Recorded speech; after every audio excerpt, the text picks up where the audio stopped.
রমজান মাসে শুধু রোজা শুধু এইটুকু নয় যে উপাস থাকা বা কিছু না খেয়ে থাকা।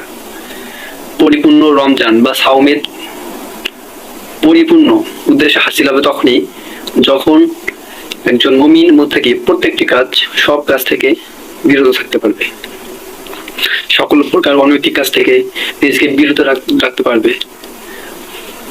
তখন এটি ইবাদত, গুরুত্বপূর্ণ ইবাদত হিসাবে গণ্য হবে।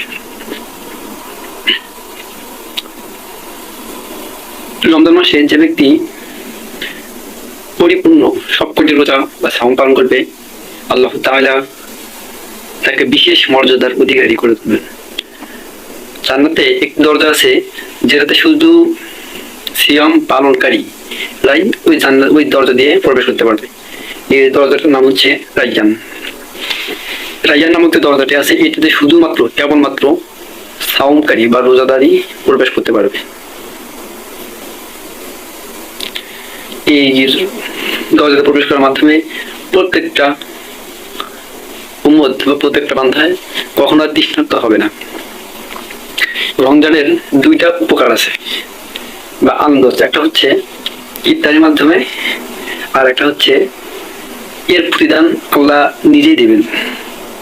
এটা হাইড করে বা লুকিয়ে রাখানো হয়েছে, আল্লাহ তাআলা নিজেই এটা তার বান্দাদের প্রেরণ করবেন।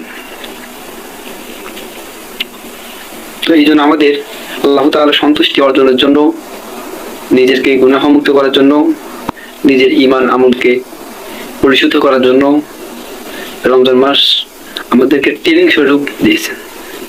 সো আলহামদুলিল্লাহ, ইনশাআল্লাহ আমরা রমজানের পুরোপুরি প্রস্তুতি গ্রহণ করব এবং রমজানের ইবাদতগুলো পরিপূর্ণভাবে আদায় করার চেষ্টা করব ইনশাআল্লাহ। আমরা যদি ইনশাআল্লাহ এবার চেষ্টা করি, আল্লাহ তাআলা আমাদের উত্তম নিয়ামত দান করবেন। ওয়া আখিরু দাওয়ানা আলহামদুলিল্লাহ।